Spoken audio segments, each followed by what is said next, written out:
ಕುರ್ಚಿ ಹಿಂದಕ್ಕೆ ಹೋಗ್ಬರಲ್ಲ ಅಲ್ಲ, ಇದು ಸ್ವಲ್ಪ ಹಿಂದಕ್ಕೆ ಹೋಗಲ್ಲ ಅಲ್ಲ, ಇದು ಆಗಲ್ಲ, ಲಾಕ್ ಹಾಕ್ಬಿಟ್ಟಿದೆ.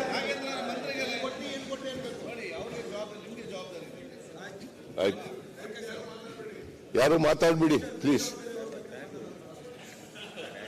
ಯಾರು ಮಾತಾಡ್ಬಿಡಿ ಪ್ಲೀಸ್, ಯಾರು ಮಾತಾಡ್ಬಿಡಿ ಪ್ಲೀಸ್.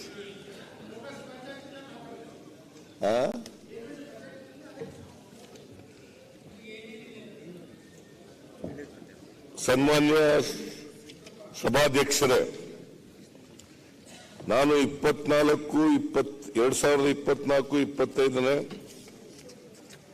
ಸಾಲಿನ ಆಯವ್ಯಯವನ್ನು ಸದನದ ಮುಂದೆ ಮಂಡಿಸುತ್ತಿದ್ದೇನೆ.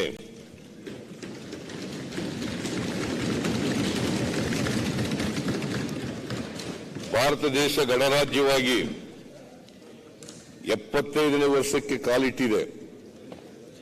ಈ ಸುಸಂದರ್ಭದಲ್ಲಿ ನನ್ನ 15ನೇ ಆಯವ್ಯಯವನ್ನು ಮಂಡಿಸಲು ಹರ್ಷಿಸುತ್ತೇನೆ.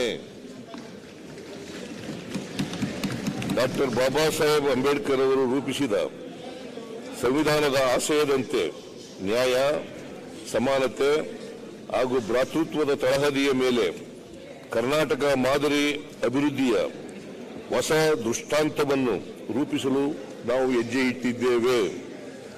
ಸಾಮಾಜಿಕ ನ್ಯಾಯ ಎನ್ನುವುದು ನಮ್ಮ ನಂಬಿಕೆ ಮಾತ್ರವಲ್ಲ, ಅದು ಉದಾತ್ತ ಜೀವನ ದೃಷ್ಟಿಕೋನ.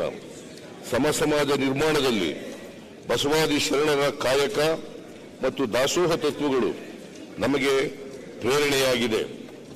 ದುಡಿಮೆಯ ಒಂದು ಭಾಗವನ್ನು ದಾಸೋಹಕ್ಕೆ ಬಳಸಬೇಕೆಂಬ ಶರಣರ ಚಿಂತನೆ ಸಮಾಜದಲ್ಲಿ ಸಂಪತ್ತಿನ ನ್ಯಾಯಯುತ ಹಂಚಿಕೆ ಮಾಡುವ ನಮ್ಮ ಆಶಯಕ್ಕೆ